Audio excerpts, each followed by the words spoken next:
17 फरवरी के दिन गणित की परीक्षा होने जा रही है और बिहार बोर्ड के द्वारा जारी किया गया आज की इस वीडियो में गणित के ऐसे महत्वपूर्ण क्वेश्चन आपको बताने वाले हैं जो आपके एग्जाम में 100% पूछा जाएगा। आज आपको यह समझना है कि आप परीक्षा में बैठे हुए हैं और आप जवाब दे पा रहे हैं। आपको आज की इस वीडियो से पता चलेगा कि आपकी तैयारी कितनी हुई है। ठीक है, जिस प्रकार से यहाँ पे क्वेश्चन आपको देखने को मिलेगा, सीधे आपके एग्जाम में देखने को क्वेश्चन मिलेगा। यहाँ पे आपको प्रश्न पत्र कोड मिलेगा, यहाँ पे आपको विषय कोड मिलेगा, यहाँ पे आपको प्रश्न पत्र क्रमांक देखने को मिलेगा। प्रश्नों की संख्या कितनी रहेगी यहाँ पे आपको देखने को मिलेगा। आइए वीडियो को शुरू करते हैं। वीडियो को लाइक और चैनल को सब्सक्राइब नहीं किया जल्दी से कीजिए और ध्यानपूर्वक वीडियो को समझिए, कॉपी कलम लेकर के बैठिए। तो सबसे पहला नंबर प्रश्न ये रहा आपके स्क्रीन पे कि 7/20 का दशमलव प्रसार क्या होगा, जो कि काफी बढ़िया क्वेश्चन है। जब भी आपके स्क्रीन पे ऐसा क्वेश्चन है तो सबसे पहले आपको क्या करना है, हर का गुणखंड निकालना होगा। जैसे कि यहाँ पे हर क्या है 20 है, यानी कि 20 है। यहाँ पे इसको हम गुणखंड करेंगे तो हम लोग का गुणखंड जो देखेंगे, चेक करेंगे कि क्या इसका गुणखंड क्या आ रहा है। तो अगर यहाँ पे 2 और 5 आएगा, इसके अलावा कोई दूसरा संख्या नहीं आएगा तो वह शांत होगा, और 2 और 5 के अलावा कोई दूसरा संख्या आ जाएगा तो वह शांत हो जाएगा। तो यहाँ पे जब हमने 20 का गुणखंड किया तो केवल 2 और 5 आ रहा है, इसके अलावा कोई दूसरा संख्या नहीं आ रहा है, इसलिए क्या हो जाएगा, शांत संख्या हो जाएगी। यानी कि ऑप्शन जो हो जाएगा यह आपका बी नंबर हो जाएगा। ठीक है, तो इस प्रकार से मेथड आप याद करके रखिए। जब भी आपके सामने ये क्वेश्चन आएगा तो आप फटाफट से बना दीजिएगा। हूबहू क्वेश्चन आपके एग्जाम में ये सभी क्वेश्चन पूछा जाएगा।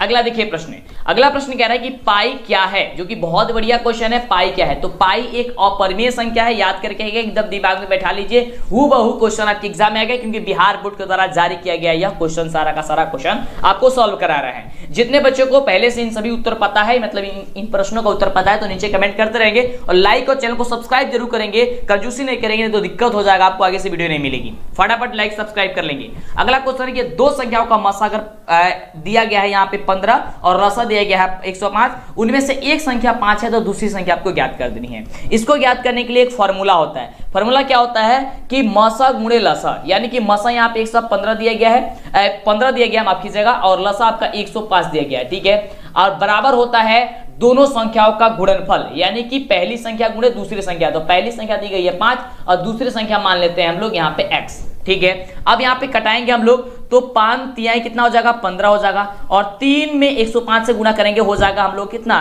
315, बराबर क्या हो जाएगा, अब यहाँ पे बच जाएगा x, यानी कि x का वैल्यू कितना निकल गया, तो 315 आ गया। 315 कहाँ पे दिया गया है, ऑप्शन नंबर सी में दिया गया है, तो ऑप्शन नंबर सी क्या हो जाएगा, राइट जवाब हो जाएगा। चलिए आगे बात करते हैं अगले प्रश्न की, जो कि बहुत ही बढ़िया प्रश्न है। प्रश्न क्या है हम सभी का कि निम्नलिखित में कौन अपरिमेय संख्या है। यहाँ पे अपरिमेय संख्या बताना है, यानी कि किसे हम लोग रूट से बाहर नहीं कर सकते हैं, यानी कि p बटे हम लोग q के रूप में किसे नहीं लिख सकते हैं। ठीक है, तो यहाँ पे देख पा रहे हैं, यहाँ पे जो -9/16 दिया गया, इसे हम लोग बाहर कर सकते हैं। 16 को बाहर करने के हो जाएगा 4, यानी कि -9/4 जो कि परिमेय संख्या हो जाएगी। यहाँ पे रूट में दिया गया है 3/5 दिया गया है, जो कि यहाँ पे यह एक अपरिमेय संख्या हो जाएगी, और यही आपका राइट उत्तर होगा, क्योंकि 3 को हम लोग बाहर नहीं करेंगे, 5 को भी बाहर नहीं कर सकते हैं। यानी कि हम लोग का जो जवाब हो जाएगा वो आपका ऑप्शन बी नंबर जो दिया गया है, ये बी नंबर आपका क्या हो जाएगा, बिल्कुल ही बिल्कुल राइट जवाब हो जाएगा। ठीक है, यहाँ पे 100 दिया गया, 100 को बाहर करेंगे तो क्या हो जाएगा, 10 हो जाएगा, 1 को बाहर करेंगे 1 हो जाएगा। 36 दिया गया है, बाहर करेंगे 6 हो जाएगा। 64 दिया गया, बाहर करेंगे 8 हो जाएगा, यानी कि यहाँ पे 6/8 दिया जाएगा, यहाँ पे 1/10 हो जाएगा।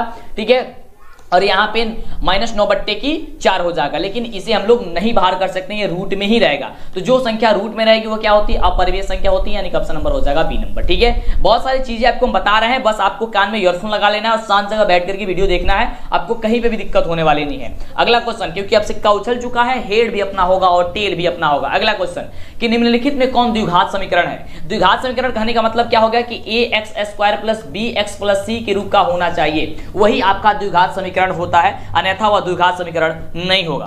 तो आप देखिए यहाँ पे 4 ऑप्शन में से कौन द्विघात समीकरण होगा, तो यहाँ पे ऑप्शन नंबर डी होगा। ठीक है, क्योंकि यहाँ पे देख सकते हैं तो ये क्यूब वाला है, तो क्यूब वाला तो होगा नहीं, क्योंकि ये x² होता है। यहाँ पे आपका bx होता है, लेकिन यहाँ पे तो रूट में दे दिया गया है, और यहाँ पे 2x², यहाँ पे 2x है, तो ये कट जाएगा, डिवाइड हो जाएगा, खत्म हो जाएगा, तो आएगा ही नहीं, x² के रूप में आएगा ही नहीं। ठीक है, क्योंकि ax² के रूप में आना चाहिए, लेकिन नहीं आएगा, लेकिन ये आ जाएगा। ठीक है, आपका यहाँ पे जो दिया गया है ऑप्शन x + 1/x = 2, इसको अब सॉल्व करते हैं। जैसे सॉल्व करेंगे x गुणा हो जाएगा x² + 1 बराबर हो जाएगा यहाँ पे 2x। ठीक है, अब यहाँ पे इसको पक्षांतरित करेंगे तो हो जाएगा x² प्लस माइनस हो जाएगा अब यहाँ पे 2x, और यहाँ पे हो जाएगा प्लस का 1 बराबर 0। ठीक है, तो ax² + bx + c के रूप में आ गया। देखिए यहाँ पे हमने बताया आपको ax² + bx + सी, ठीक है। लेकिन यहाँ पे हमने यहाँ पे माइनस ला दिया है, यानी कि माइनस आएगा ही। तो देखिए यहाँ पे माइनस प्लस से मतलब नहीं है, ठीक है, लेकिन ये एक्स स्क्वायर के रूप में होना चाहिए, बी एक्स के रूप में होना चाहिए, यहाँ पे कांस्टेंट होना चाहिए, ठीक है, यानी कि सी का वैल्यू होना चाहिए, ठीक है, इस प्रकार से होना चाहिए।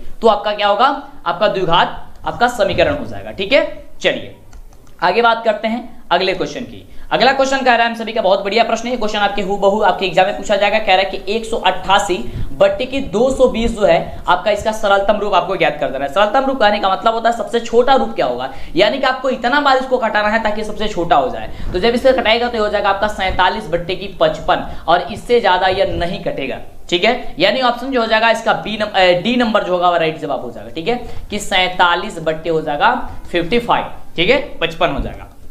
आगे बात करते हैं अगले प्रश्न की। अगला प्रश्न कह रहा है, हम सभी का बहुत बढ़िया प्रश्न है कि किसी द्विघात बहुपद के शून्यकों की अधिकतम संख्या कितनी होती है। तो याद करके रखिएगा, हमने आपको कई बार बताया है कि द्विघात बहुपद के शून्यकों की अधिकतम संख्या 2 होती है, ठीक है। त्रिघात बहुपद के 3 होती है, एक घातीय बहुपद या रैखिक बहुपद की 1 होती है। ये याद करके रखिएगा, आपका राइट जवाब हो जाएगा और आप धमाल मचा देंगे एकदम परीक्षा में। अगला क्वेश्चन आपके स्क्रीन पे बहुत ही शानदार प्रश्न है, काफी बच्चे इसमें गलती करते हैं। क्वेश्चन है कि किसी पूर्णांक p के लिए विषम संख्या का रूप क्या होता है। तो p के लिए विषम संख्या हो जाएगा 2p+1 होगा। क्या होगा, 2p+1 होगा। अगर यहाँ पे सम संख्या बोलता तो केवल 2 हो जाता, 2p हो जाता, लेकिन यहाँ पे विषम संख्या के लिए बोला है तो 2p+1 होगा। और कहीं कहीं पे 2p के जगह m देता है तो 2m+1 कहे तो भी कोई दिक्कत नहीं है। यहाँ पे ये आपका चर का मान अलग अलग भी हो सकता है। अगला देखिए, अगला क्वेश्चन बहुत एक बढ़िया क्वेश्चन है। अभी तक कितने बच्चे लाइक नहीं किए, फटाफट यार लाइक करो, कंजूसी क्यों करते हो, फटाफट से लाइक करो बिल्कुल, और चैनल को सब्सक्राइब कर लो ताकि वीडियो मिला करे। प्लीज चैनल को सब्सक्राइब किया, काफी कम समय बचा हुआ है, आपका एग्जाम का रूटीन वगैरह सब कुछ आगे आपको बताइए। चलिए अगला क्वेश्चन, किसी O केंद्र वाले वृत्त के बाह्य बिंदु P से वृत्त पर 2 स्पर्श रेखाएं PR और PS खींची गई है। यदि PR 8 सेंटीमीटर दिए गए तो PS का वैल्यू ज्ञात करना है। कहने का मतलब क्या है, आपको चित्र के माध्यम से इसको यहाँ पे हम समझा देते हैं। कहने का मतलब यह है कि आपका एक वृत्त हो गया, कह रहा है यहां से आपकी 2 जो है स्पर्श रेखाएं खींची गई है, ठीक है, जिसका नाम क्या क्या है ध्यान से देखेंगे। यहाँ पे आपका एक O केंद्र वाला है, ठीक है, यहाँ पे केंद्र आपका O है, और कह रहा है कि PR और PS, यहाँ पे आपका P है, यहाँ पे PR हो जाएगा, PS हो जाएगा। कह रहा है कि PR जो है ये आपका 8 है, ठीक है, तो PS कितनी है। तो जब ये स्पर्श रेखा खींची गई तो जो PR की लंबाई जितनी होगी उतनी ही तो PS की लंबाई होगी, यानी कि अगर ये 8 है तो ये भी आपका 8 हो जाएगा। तो ऑप्शन आपका यहाँ पे दिया गया है, ऑप्शन आपका दिया गया ऑप्शन नंबर ए में ही, तो ऑप्शन नंबर ए क्या हो जाएगा, बिल्कुल राइट जवाब हो जाएगा, ठीक है। चलिए आगे बात करते हैं, समझ में आ रहा है ना, मजा आ रहा है ना, बिल्कुल मजा आना चाहिए। अगला क्वेश्चन कह रहा है कि यदि अल्फा बीटा और गामा त्रिघात बहुपद ax³ + bx² + cx + d के शून्यक हो तो अल्फा बीटा, ठीक है, प्लस बीटा गामा, ठीक है, प्लस गामा अल्फा का वैल्यू क्या होता है, तो ये वैल्यू होता है -d/a। दो के शून्यकों का गुणनफल क्या होता है, -d/a। तो -d/a कहाँ पे दिया गया, ऑप्शन नंबर बी में दिया गया, ऑप्शन नंबर बी आपका बिल्कुल राइट जवाब हो जाएगा। अगला क्वेश्चन, जितने भी बच्चों को पहले से उत्तर पता है नीचे कमेंट करते रहेंगे। अगला क्वेश्चन, प्रश्न कह रहा है कि 2 रैखिक समीकरणों के आलेख समानांतर रेखाएं हो तो अब रैखिक समीकरणों का युग्म क्या होता है, तो युग्म होता है अनगिनत हल होता है। क्या होता है, अनगिनत हल होता है, ये आपका राइट जवाब हो जाएगा, ऑप्शन नंबर सी। ओके, चलिए आगे बात करते हैं अगले नंबर प्रश्न की। अगला नंबर प्रश्न हम सभी का क्या कह रहा है, बहुत ही शानदार प्रश्न है। प्रश्न कह रहा है कि बहुपद 2x³ - 5x² - 14x यानी कि 14x + 8 के शून्यकों का योग क्या होगा। यानी कि यहाँ पे त्रिघात बहुपद है ये, और त्रिघात बहुपद में पूछ रहा है कि alpha plus beta plus gamma का वैल्यू पूछ रहा है।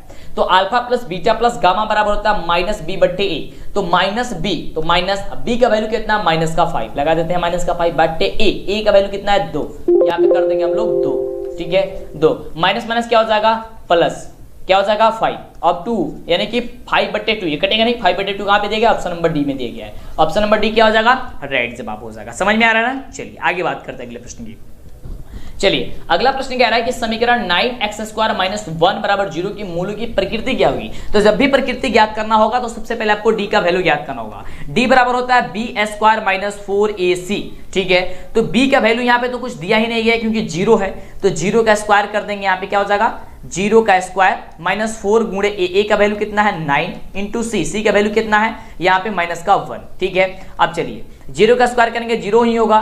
9 चौका 36 और 36 में -1 से गुणा करेगा हो जाएगा प्लस का 36, ठीक है। यानी कि डी बराबर हो जाएगा क्या चीज 36। तो डी बराबर जब 36 हो गया तो कहने का मतलब ये हो गया कि डी का वैल्यू बड़ा हो गया किससे, जीरो से। तो जब डी का वैल्यू जीरो से बड़ा हो जाएगा तो उसका वास्तविक और असमान मूल होता है, प्रकृति होता है, यानी कि ऑप्शन नंबर ए जो होगा यहाँ पे बिल्कुल राइट जवाब होगा। समझ में आ रहा है ना, बिल्कुल समझ में आना चाहिए और इसका राइट जवाब हो जाएगा ऑप्शन नंबर ए।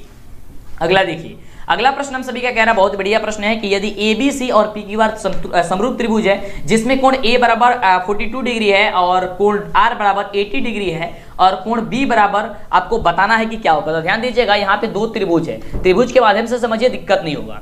या आप देखिए एक त्रिभुज हम लोग यहाँ पे बना देते हैं, ठीक है। ये त्रिभुज तिरछा करे जा रहा है जी, चलिए ए बी सी हो गया।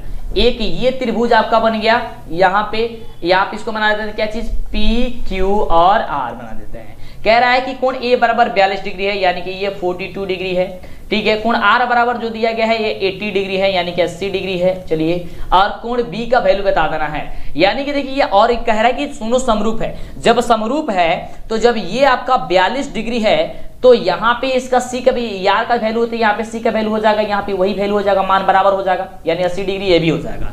यानी कि 42 डिग्री हम लोग को पहले से दिया ही है और कोण सी आप क्या हो जाएगा, यहाँ पे आपका 80 डिग्री हो जाएगा क्योंकि समरूप है। समरूप है तो इसमें आर का वैल्यू आपके किसके बराबर हो जाएगा, यहाँ पे आपका सी के वैल्यू के बराबर हो जाएगा और यहाँ ए का वैल्यू किसके बराबर हो जाएगा, पी के बराबर हो जाएगा। तो यहाँ पे जब हम लोग दो पता चल गया तो तीसरा ज्ञात कर लेना है, तो आसानी से ज्ञात हो जाएगा क्योंकि तीनों त्रिभुज के तीनों कोणों के तीनों अंतःकोणों का योगफल कितना होता है, 180 डिग्री होता है। तो जब 180 डिग्री होता है तो 42 प्लस 80 प्लस कोण बी बराबर कितना हो जाएगा 180 डिग्री। अब 42 को 80 जोड़ेंगे तो 122 हो जाएगा। 122 प्लस कोण बी बराबर 180 डिग्री। अब यहाँ पे एक कोण बी बराबर क्या हो जाएगा, 180 माइनस का 22 घटाएंगे, 122 घटाएंगे, कितना हो जाएगा आपका हो जाएगा 58 डिग्री। तो ऑप्शन कहाँ पे दिया गया 58 डिग्री, ऑप्शन नंबर सी में दिया गया। समझ में आ रहा है, क्या पे दिया गया, ऑप्शन नंबर सी में दिया गया है। ओके, चलिए आगे बात करते हैं अगले प्रश्न की। काफी आसान क्वेश्चन है, बहुत ही लाजवाब शानदार क्वेश्चन है। अगला क्वेश्चन कि एक्स स्क्वायर माइनस का 5 की शून्य क्या होगा। तो शून्य ज्ञात करने के लिए हम लोग बराबर 0 कर लेते हैं। एक्स स्क्वायर को हम लोग पक्षांतरित करने के हो जाएगा 5 हो जाएगा, पक्षांतरित करके प्लस में 5 हो जाएगा क्योंकि माइनस में 5 दिया गया है। चलिए उसके बाद से यहाँ पे एक्स स्क्वायर है तो एक्स का वैल्यू निकाल करने की क्या होगा, रूट में चला जाएगा, रूट 5 हो जाएगा। और हम सभी जानते हैं कि रूट जो 5 होता है यानी कि रूट में जो भी संख्या चली जाती है उसमें क्या होती है कि प्लस और माइनस दोनों में संख्या आती है। यानी कि एक आपका एक्स का वैल्यू हो जाएगा रूट 5 यानी कि प्लस रूट 5 और एक हो जाएगा माइनस रूट 5। ऑप्शन क्या हो जाएगा आपका, ऑप्शन हो जाएगा ऑप्शन नंबर सी। ठीक है कि यहाँ पे दिया गया है क्या चीज दिया गया, देखिए कंफ्यूज करने के लिए आपको एक में से रूट हटा दिया गया। ठीक है, ऑप्शन क्या होगा, रूट वाला होगा, प्लस रूट 5 और माइनस रूट 5।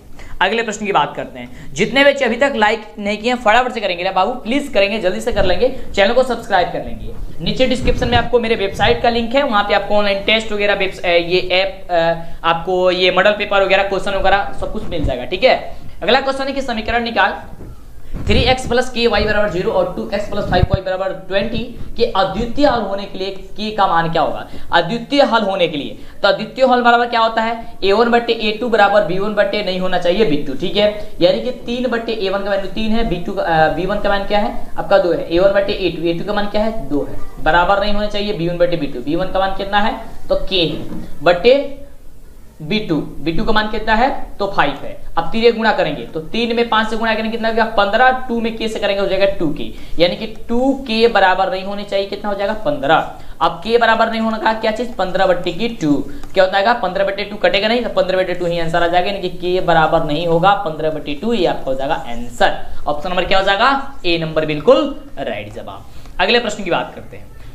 अगला प्रश्न कह रहा है कि निम्नलिखित में कौन समानांतर श्रेणी में है। समानांतर श्रेणी कहने का मतलब हो गया कि A1 ये आपका D हो, D1 बराबर D2 होना चाहिए। ठीक है, यानी कि सार्वंतर का वैल्यूज बराबर होनी चाहिए। तो यहाँ पे देखेंगे सार्वंतर का वैल्यू किसका बराबर है तो ऑप्शन नंबर डी का है। क्यों है देखिए ध्यान से, A2 में से A1 घटाएंगे यानी कि -4 में से 0 घटाएंगे कितना हो जाएगा -4 हो जाएगा, फिर -8 में से हम घटाएंगे कितना -4। ठीक है, तब भी क्या हो जाएगा ये -8 और माइनस हो जाएगा प्लस, क्या हो जाएगा -4। ये भी -4 आया, ये भी -4 आया, यानी कि ऑप्शन नंबर क्या हो जाएगा डी नंबर बिल्कुल राइट जवाब हो जाएगा। चलिए आगे बात करते हैं अगले क्वेश्चन की। अगला प्रश्न बहुत ही बढ़िया प्रश्न कह रहा है कि बिंदु -12, यह किस पाद में है? तो ये तो तृतीय पाद में है यार। देखिए यहाँ पे अंक से मतलब नहीं है, यहाँ पे माइनस प्लस से मतलब है। अगर दोनों संख्याएं माइनस में होती है तो तृतीय चतुर्थांश में या फिर पाद में होती है। या तो यहाँ पे चतुर्थांश लिख सकता है या तो पाद लिख सकता है। तो तृतीय चतुर्थांश या पाद होगा, ऑप्शन हो जाएगा सी। अगले प्रश्न की बात करते हैं। अगला प्रश्न कह रहा है, ये फॉर्मूला वाला क्वेश्चन है कि किसी समानांतर श्रेणी के लिए निम्नलिखित में कौन सा सूत्र सही है? तो हम सभी जानते हैं कि Sn बराबर होता है n/2 into 2a plus n-1 into d होता है, जो कि ऑप्शन नंबर ए ही हो जाएगा। ये आपका तो फॉर्मूला है। अगला देखिए क्वेश्चन। अगला प्रश्न हम सभी क्या कह रहा है कि द्विघात समीकरण bx² plus ax plus c बराबर 0 के विविध कर क्या होगा? अब देखिए ध्यान से, हम लोग क्या पढ़े हैं, ax² plus bx plus c बराबर 0 अगर होता है तो विविध का d बराबर होता है b² माइनस का 4ac। लेकिन यहाँ पे bx² दिया गया है, न कि ax² दिया गया है, यानी कि b के जगह a और a के जगह b यहाँ पे चेंज कर दिया गया है। तो हम भी फॉर्मूला में चेंज कर देंगे, तो अब d का वैल्यू हो जाएगा b² होता था तो अब a² हो जाएगा, माइनस माइनस 4 a की जगह हो जाएगा b और c की जगह c, यानी कि a² माइनस 4bc।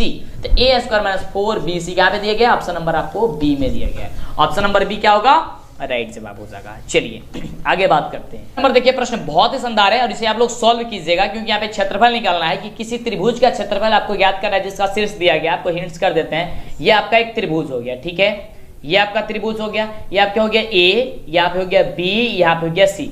ए का वैल्यू दिया गया है -4, यहाँ पे 0। बी का वैल्यू दिया गया है 0,3 और यहाँ पे सी का वैल्यू दिया गया 0,0। यहाँ पे ज्ञात करना है त्रिभुज का क्षेत्रफल। इसका फॉर्मूला भी बता देते हैं। फॉर्मूला होता है 1/2 into x1 plus y2 minus y3 plus x2 y3 minus y1 plus x3 into y1 minus y2 होता है, ठीक है। ये फॉर्मूला होता है और यहाँ से आपको ज्ञात करना है। आपको बता देते हैं, ये आपका मान होता है x1 y1, ये हो जाएगा आपका x2 y2, ये आपका हो जाएगा x3 y3, ठीक है। बस इस फॉर्मूला से आप लोग सॉल्व कर दीजिए। आपका आंसर क्या निकल के आएगा? 6 आएगा, 6 आएगा, ठीक है। कितने बच्चों का 6 आएगा आप हमें बताइएगा। थोड़ा सा अपने से भी थोड़ा सा मेहनत कीजिए। ऑप्शन आपको बता देते हैं, ऑप्शन हो जाएगा ए नंबर, ठीक है, 6 आएगा। चलिए अगला क्वेश्चन। अगला कह रहा है कि सभी समबाहु त्रिभुज कैसे होते हैं? सभी समबाहु त्रिभुज समरूप होते हैं। ऑप्शन क्या होगा? बी नंबर आपका बिल्कुल राइट होगा कि सभी समबाहु त्रिभुज कैसे होते हैं? तो समरूप होते हैं। अगला प्रश्न कह रहा है, हम सभी का बढ़िया प्रश्न है। प्रश्न कह रहा है कि यदि बहुपद f इंटू एक्स बराबर x² माइनस 3x प्लस 5 के शून्य अगर a और b हो तो 4a प्लस b का वैल्यू ज्ञात करना। अब देखिए इसमें बच्चे काफी ज्यादा कंफ्यूज होते हैं, अरे यार ये कैसे बनेगा? कुछ नहीं, आपको टेंशन नहीं लेनी है। आप सभी जानते हैं कि अल्फा प्लस बीटा बराबर क्या होता है? -b/a होता है। तो वही चीज यहाँ पे शून्यक a और b हो गया है, यानी कि अल्फा प्लस बीटा के जगह a प्लस b हो गया है।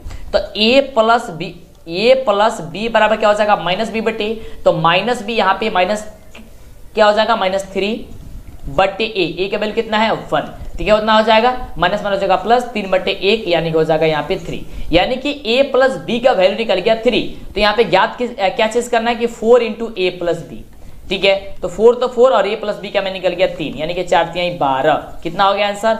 12 निकल के कहाँ पे? ऑप्शन नंबर बी में है। हो जाएगा आपका राइट जवाब बिल्कुल। तो इस प्रकार से किसी भी क्वेश्चन को सॉल्व कीजिएगा, सोचिएगा, समझिएगा, तब भी आपसे बनेगा।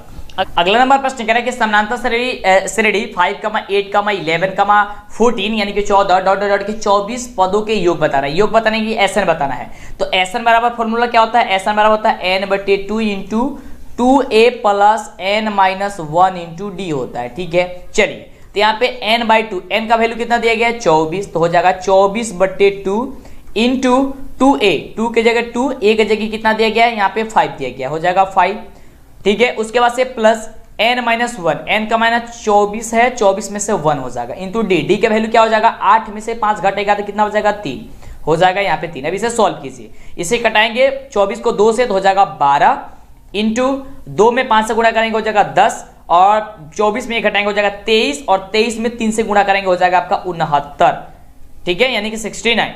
और उसके बाद से क्या होगा? ध्यान दीजिएगा, 12 गुने अब क्या हो जाएगा? 10 और यहाँ पे 69 कितना का? 79 हो जाएगा, 79 हो जाएगा। अब 12 में हम 779 से गुणा करेंगे, हो जाएगा कितना 948। ठीक है, ऑप्शन क्या हो जाएगा, सी नंबर हो जाएगा। क्या हो जाएगा, सी नंबर आपका बिल्कुल राइट जवाब हो जाएगा। चलिए आगे बात करते हैं। तो इस प्रकार से आपको किसी भी क्वेश्चन को सॉल्व कर देना। ये देखिए चुटकी में बनेगा कैसे, बिंदु 5,5 की दूरी मूल बिंदु से क्या होगी। मूल बिंदु से ज्ञात करने के लिए क्या करना होगा, आपको एक रूट लगा देना होगा। ठीक है, दोनों का स्क्वायर करके जोड़ देना है। तो 5 का स्क्वायर हो जाएगा 25, फिर 5 का स्क्वायर हो जाएगा 25, दोनों का जोड़ेंगे हो जाएगा 50, 50 को बाहर कर देंगे हो जाएगा 5√2। ठीक है, 5√2 कहां पे दिया गया, ऑप्शन नंबर सी। रूट से बाहर कर देंगे, रूट से बाहर करेंगे तो क्या होगा 5√2 होगा। अगला देखिए क्वेश्चन, अगला प्रश्न कह रहा है कि यदि त्रिभुज एबीसी में AB बराबर 13 दिया गया है, BC बराबर 12 दिया गया है, AC बराबर 5 दिया गया है, तो कोण C का वैल्यू ज्ञात करना है। यानी कि ध्यान दीजिएगा, कोण ये ABC है, ये आपका ABC है, और यहां पे ABC में कह रहा है AB, यहां ACB। ठीक है, ABC हो गया। ठीक है, और यहाँ पे कोण C का वैल्यू ज्ञात करना है, इसका वैल्यू ज्ञात करना है। कह रहा है कि एक AB का वैल्यू यहाँ पे 13 है, और यहाँ पे BC का वैल्यू कितना है, तो 12 है। BC का वैल्यू 12 है, और AC का वैल्यू कितना है, तो आपका 5 है।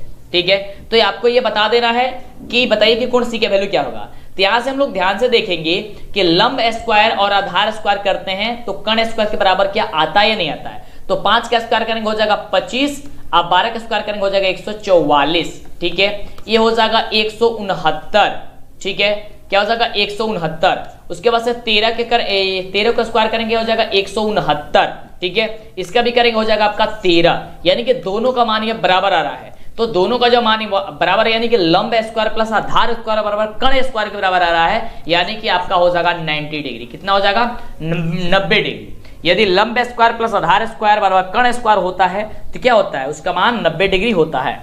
चलिए, पाइथागोरस के विलोम और पाइथागोरस के परिमेय दोनों पढ़े होंगे आप लोग। चलिए अगला क्वेश्चन है कि 6,10 की कोटि क्या होगी।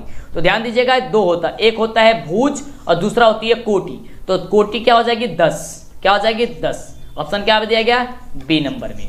अगर आपका भुज कहता तो क्या हो जाएगा 6। अगला देखिए, अगला प्रश्न कह रहा है, यहाँ पे काफी बढ़िया क्वेश्चन है कि दो समरूप त्रिभुजों की संगत भुजाएं अगर 4:9 के अनुपात में हो तो उसके क्षेत्रफल का अनुपात क्या होगा। बस इसमें कुछ भी ज्यादा दिमाग लगाने की जरूरत नहीं है, दोनों का स्क्वायर कर देना है। 4 का स्क्वायर हो जाएगा 16 और 9 का स्क्वायर हो जाएगा 81, यानी कि 16:81 हो जाएगा। ऑप्शन नंबर हो जाएगा बी नंबर। ठीक है, क्या हो जाएगा, ऑप्शन नंबर हो जाएगा बी नंबर। अगले प्रश्न की बात करते हैं। अगला प्रश्न कह रहा है कि यदि ए बराबर दिया गया है 5,2 और बी बराबर 9,5 के बीच की दूरी आपको ज्ञात करना है। तो दूरी ज्ञात करने के लिए कुछ भी ज्यादा दिमाग लगाने की जरूरत नहीं है। इस दूसरे वाले में से दूसरे का जो पहला मान वैल्यूज दिया गया है, इसमें से इस पहले वाले का पहले मान घटा देना है। और देखिए ध्यान से 9 में से 5 घटेगा कितना होगा, 4। कितना होगा 4, 4 का स्क्वायर करेंगे क्या हो जाएगा 16। फिर ये 5 में से 2 घटेगा कितना हो जाएगा 3, 3 का स्क्वायर कितना करेंगे कितना हो जाएगा 9। 16 9 कितना होता है, कहेगा सर 25 होता है। 25 का जब आप लोग यहाँ से हटाएंगे तो क्या होगा, मतलब रूट से बाहर करेंगे क्या होगा, सर कहिएगा कि सर 5 होगा। तो बिल्कुल आपका आंसर आ गया 5। ऑप्शन क्या होगा, डी नंबर। कितना आसान है ना, काफी जबरदस्त है। अगला देखिए क्वेश्चन, अगला प्रश्न कह रहा है कि यदि ए बी बराबर त्रिभुज एबीसी में डीई समानांतर अगर बीसी है और एडी बट्टा बीडी एडी बट्टे डीबी बराबर 3/4 है तो एसी का वैल्यू क्या, एसी का वैल्यू 15 है तो एई का वैल्यू ज्ञात कीजिए। इसे ध्यान दीजिएगा, थोड़ी सी समझने की जरूरत है इसमें। ठीक है, वैसे तो इसका आंसर आएगा 6.43। ठीक है, क्योंकि आपकी यह एक्सरसाइज का क्वेश्चन है, शायद 6.1 या 6.3 का क्वेश्चन है ये। ठीक है, देखिए इसको ज्ञात करने के लिए यहाँ पे एक त्रिभुज बना लीजिए आप। ठीक है, ध्यान से समझिएगा, त्रिभुज समझ लीजिएगा तो आपको समझ में आ जाएगा। ये आपका ए बी सी हो गया। कह रहा है इसमें आपको एक समानांतर त्रिभुज, समानांतर है क्या चीज, आपको डी और ई है। ओके, कह रहा है कि एडी बट्टे 3/4 है, एडी बट्टे डी बी बराबर 3/, यानी कि 3, ये हो गया 4, और ए सी यानी कि पूरा का मान ये जो दिया गया है, यह टोटल वैल्यू दिया गया 15, और ए ई ज्ञात करने, इतना ज्ञात करना है। इसका मतलब ये हो गया कि अगर हम लोग ए सी में से अगर केवल आपका ये वाला वैल्यू घटा देते हैं तो हम लोग का ये वाला वैल्यू निकल जाएगा। बिल्कुल, तो ये हो जाएगा 3/4 बराबर यहाँ पे ए सी माइनस का, यहाँ देखिए यहाँ पे टोटल ए सी माइनस यहाँ पे हम लोग हो जाए क्या चीज सीई बट्टे क्या हो जाएगा हम लोग का, यहाँ पे टोटल वैल्यू जो है वो कितना दिया गया है, यहाँ पे टोटल वैल्यू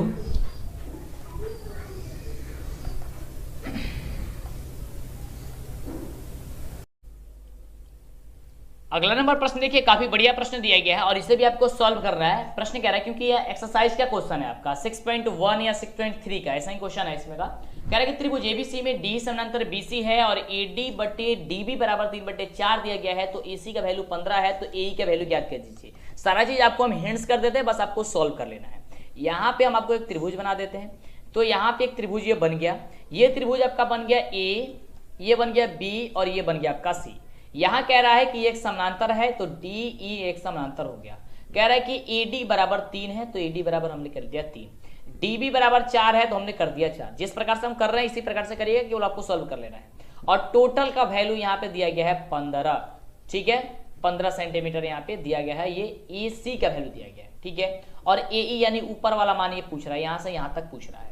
तो यहाँ पे हम लोग जानते हैं एडी बटे डीबी बराबर होता है एई बटे सीई, यही होता है ना, बिल्कुल हम लोग जानते हैं। चलिए उसके बाद से यहाँ पे एडी बटे डीबी तो दे ही दिया गया है, यानी कि 3/4 हम लोग को दे ही दिया गया है। एई का मान ज्ञात करना है, तो 15 में से घटाएंगे अगर हम लोग सीई का मान या ईसी के मान, सीई का मान, तब तो हम लोग का निकल के चला आएगा एई का मान और नीचे हो जाएगा सीई, ठीक है। अब इसको तिर्यक मल्टीप्लाई करके बस गुणा कर दीजिएगा, आपका आंसर राइट जवाब आ जाएगा। तो इसका राइट जवाब हो जाएगा ऑप्शन नंबर, यहाँ पे ऑप्शन ए आना चाहिए। क्या हो जाएगा आपका 6.43 सेंटीमीटर ही आना चाहिए, ठीक है, आएगा ही, आप सब कर लीजिएगा।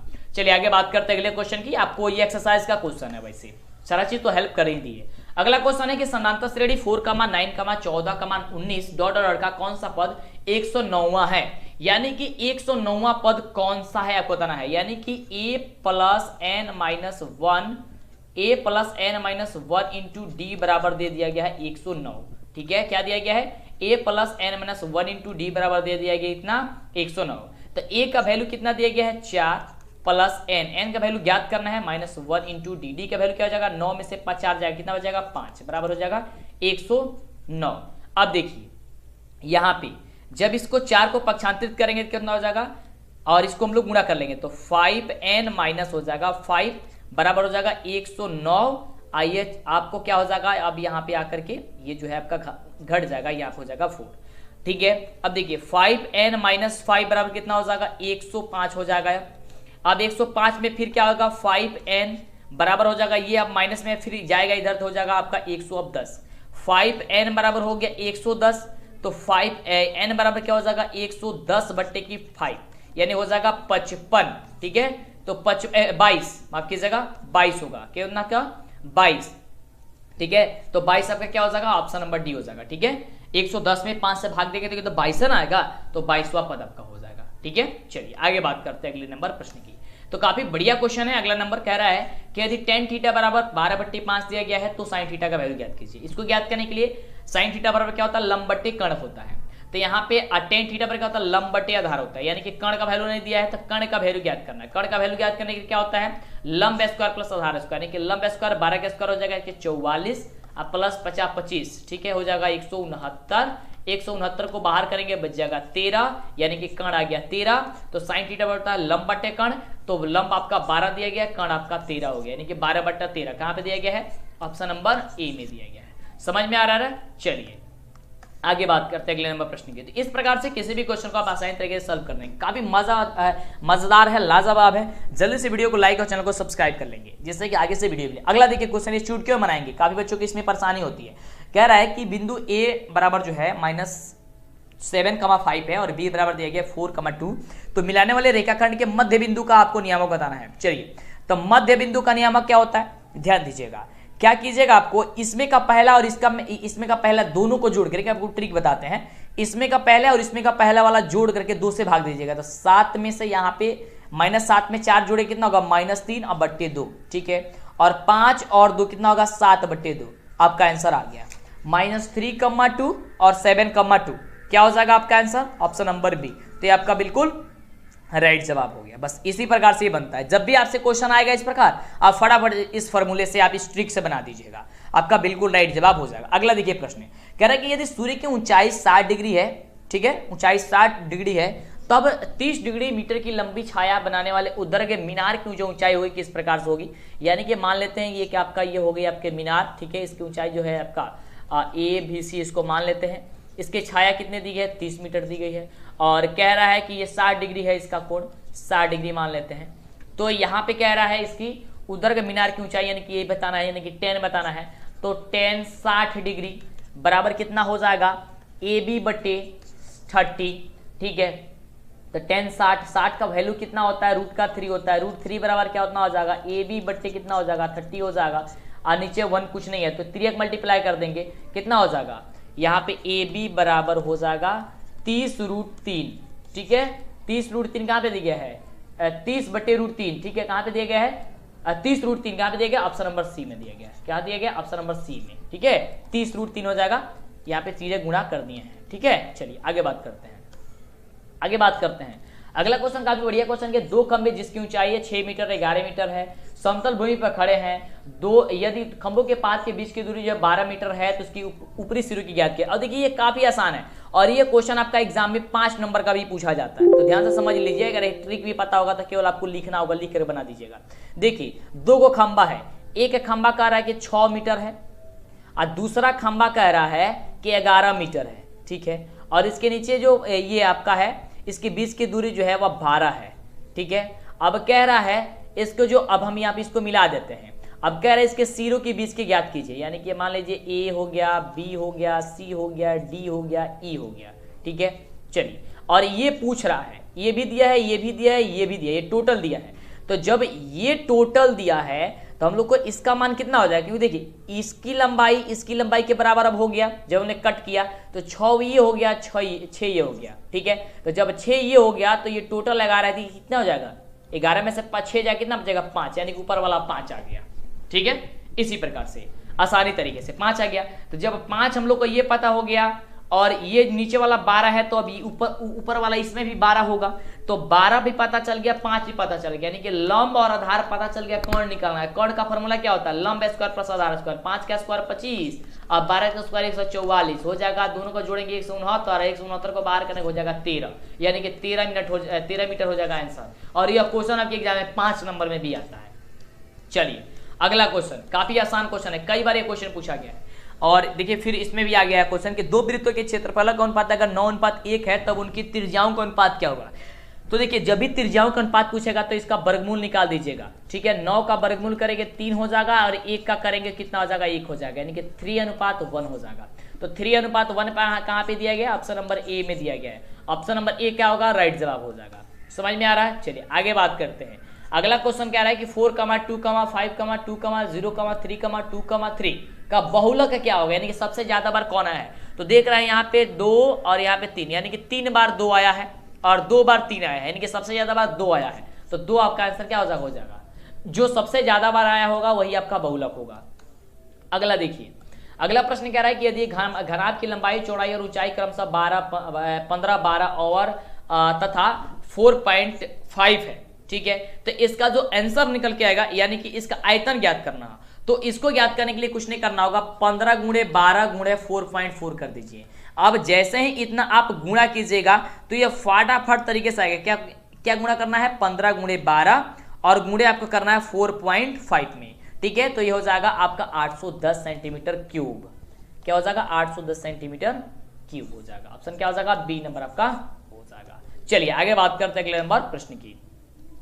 अगला प्रश्न कह रहा है, देखिए कंफ्यूज करने वाला क्वेश्चन है, आपके एग्जाम में आया था, काफी बच्चे इसको छोड़ दिए थे क्वेश्चन के, और ये आपका फॉर्मूला है और इसमें काफी बच्चे गलती कर दिए। कैसे गलती किए थे, ध्यान दीजिएगा।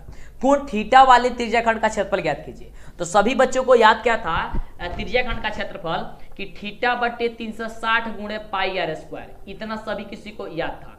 क्या याद था बच्चों को, कि सबको ही, और हम लोग ही बताते हैं थीटा बटे 360 × πr², लेकिन ऑप्शन में ये कहीं पे है ही नहीं।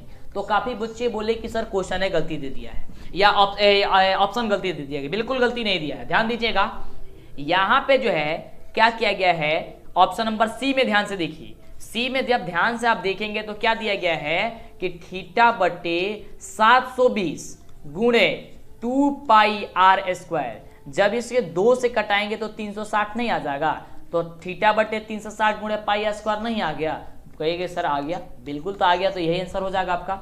यही आपको कंफ्यूज करने के लिए आपको दिया जाता है। ज्यादा कुछ माथापीची करने की जरूरत नहीं है, थोड़ा सा दिमाग लगेगा, सब कुछ हो जाएगा।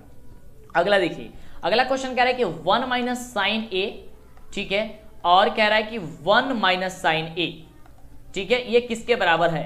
1 minus sine A into 1 minus sine A, ये गलत है बाबू। यहाँ पे 1 minus sine into 1 minus sine A ना होकर के यहाँ पे 1 minus sine A into 1 plus sine A होना चाहिए, क्योंकि हम लोग जानते हैं A square minus B square का फॉर्मूला होता है A plus B into A minus B का।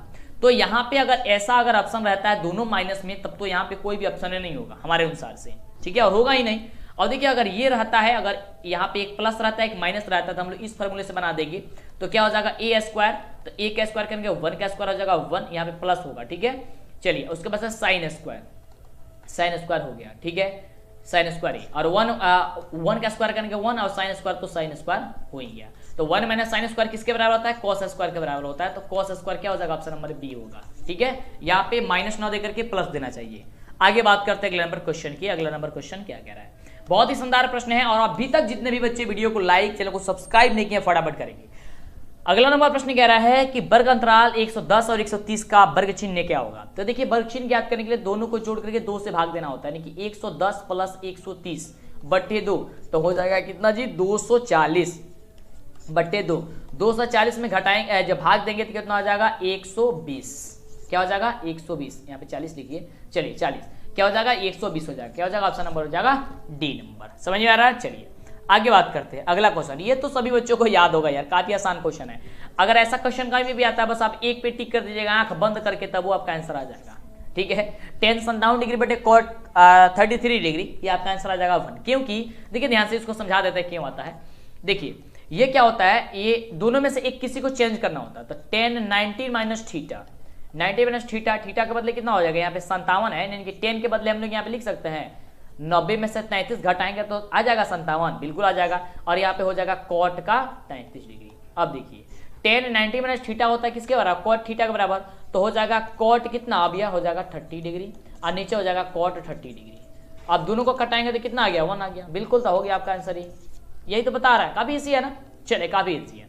अगला क्वेश्चन, प्रश्न कह रहा है कि एक पासे को फेंकने पर सम संख्या आने की प्रयोगता क्या होगी? तो सम संख्या एक पासा पे कितना संख्या होता है? 6 होता है। और सम संख्या एक पासा पे कितना बार आ सकता है? तो कहेंगे सर 3 बार आ सकता है। 3 बट्टे 6 कितना हो जाएगा? 1/2 हो गया, 1/2। ऑप्शन क्या हो जाएगा आपका? ए नंबर हो जाएगा। तो काफी आसान होता है, पर समझना आपके लिए जरूरी होता है किस मेथड से आप समझ रहे हैं, ठीक है। अगला देखिए क्वेश्चन कह रहा है कि दी गई आकृति में कोण ए ओ और बी बराबर दिया गया 115 डिग्री, ठीक है, 115 डिग्री। तो कह रहा है कि कोण ए पी का वैल्यू बताना है, पी यानी कि इसका वैल्यू आपको बताना है, ठीक है, और इसका वैल्यू आपको दे दिया गया 115। देखिए आपको एक चीज याद रखना है कि ये जो केंद्र का जो वैल्यू होता है, इसमें इस प्रकार से अगर कहीं पे लिखा हुआ मिलेगा तो इसका मान जो होता है इससे दुगुना होता है, माने इससे दुगुना ये होता है, यानी कि अब इसका ये आधा हो जाएगा, यानी 115 के आधा कर दीजिए, ठीक है। तो कितना होगा? शायद 57 पॉइंट कुछ आएगा ना जी, 5 आएगा, ठीक है, 57.5। ऑप्शन क्या हो जाएगा? डी नंबर हो जाएगा। कहने का मतलब P का दुगुना ये होता है, तो इसका आधा ये हो जाएगा। कहने का मतलब ये ना हो गया, बिल्कुल। चलिए आगे बात करते हैं। अगला देखिए प्रश्न कह रहा है कि 5 sec square theta minus sec square A minus 5 tan square A. तो हम सभी जानते हैं कि sec स्क्वायर ए माइनस का यहाँ 5 कमन ले लेते हैं, हो जाएगा tan स्क्वायर ए, ठीक है। दोनों में से 5 का कमन ले लिए, 5 का 5 sec square A minus tan square ए बराबर होता है 1। अब 5 में 1 से गुणा करेंगे हो जाएगा 5। आंसर क्या हो जाएगा? 5। कहाँ पे दिया गया जी? ऑप्शन नंबर ए में दिया गया, ठीक है। क्या दिया गया? ऑप्शन नंबर ए में दिया गया। ऑप्शन नंबर ए आपका बिल्कुल राइट जवाब हो जाएगा। अगला देखिए, अगला प्रश्न काफी आसान है कि एक निश्चित घटना की प्रयोक्ता क्या होती है? तो निश्चित घटना की प्रयोक्ता क्या होती है? 1 होती है। ऑप्शन क्या हो जाएगा? डी हो जाएगा। चलिए आगे बात करते हैं। अगला प्रश्न कह रहा है काफी शानदार क्वेश्चन की निम्नलिखित में cos 30 डिग्री जो होती है वह किसके बराबर होती है? अब इसका आंसर हम नहीं बताएंगे, देखते हैं कि कौन बच्चे नीचे कमेंट करके बताते हैं। काफी आसान क्वेश्चन है। देखिए यहाँ पे कह रहा है कि cos 30 डिग्री का मान किसके बराबर होता है? cos 45 का तो होगा नहीं, क्योंकि cos 30 का होगा तो 45 तो होगा नहीं।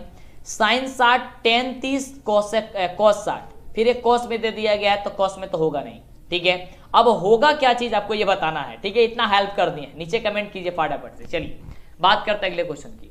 अगला क्वेश्चन कह रहा है, नीचे कमेंट करके बताते रहिए। कह रहा है क्वेश्चन के निम्नलिखित में कौन केंद्रीय प्रवृत्ति की माप नहीं है? केंद्रीय प्रवृत्ति की माप नहीं है तो क्या है? मानक विचलन। ऑप्शन क्या हो जाएगा? सी नंबर, क्योंकि बहुलक, माध्यक और माध्यीय मापक की ये माप है। चलिए आगे बात करते हैं अगले क्वेश्चन की। अगला प्रश्न कह रहा है, देखिए ये क्वेश्चन सॉल्व करने वाला है, ध्यान दीजिएगा। Sine square theta into cosec theta बराबर क्या होता है? तो ध्यान दीजिएगा कि साइन स्क्वायर थीटा को साइन स्क्वायर थीटा हम लोग यहाँ पे रहने देते हैं, इंटू कोसेक थीटा के बदले हम लोग लिख लेते हैं 1/sin थीटा, क्योंकि 1/sin थीटा बराबर होता है कोसेक थीटा। तो एक साइन से एक साइन कट जाएगा, क्या बचेगा? केवल साइन थीटा। बस आपका आंसर आ गया, ज्यादा माथापेची करने की जरूरत नहीं है। आगे आंसर बिल्कुल आ गया। चलिए आगे बात करते हैं। तो वीडियो को लाइक करे रहिएगा और चैनल को सब्सक्राइब किए रहिएगा, तब तो आगे से वीडियो आपको मिलेगी, नहीं तो फिर आपको आगे से वीडियो नहीं मिलेगी। अगला क्वेश्चन कह रहे हैं कि दो प्रतिच्छेदी बिंदुओं की उभयनिष्ठ स्पर्श रेखाओं की संख्या कितनी होती है? तो कितनी होती है? 2 होती है। कह रहे कि दो प्रतिच्छेदी बिंदुओं की, दो प्रतिच्छेदी वृत्तों की उभयनिष्ठ स्पर्श रेखाओं की संख्या कितनी होगी? 2 होगी, यानी ऑप्शन क्या हो जाएगी? बी नंबर हो जाएगा। तो आज की इस वीडियो में बस इतना ही। आगे की वीडियो आपको नेक्स्ट वीडियो में मिलेगी। वीडियो को लाइक, चैनल को सब्सक्राइब कर लीजिए। नीचे डिस्क्रिप्शन में लिंक है आपको हमारे वेबसाइट का, वहां पे जाएंगे तो आपको सब कुछ टेस्ट वगैरह मिल जाएगी, और आप जा करके या गूगल पे सर्च कीजिए DLS एजुकेशन, सर्च करेंगे तो आपको DLS एजुकेशन का ऑफिशियल वेबसाइट मिल जाएगा। फिर मिलेंगे इसी तरह कमाल वीडियो के साथ नेक्स्ट वीडियो में।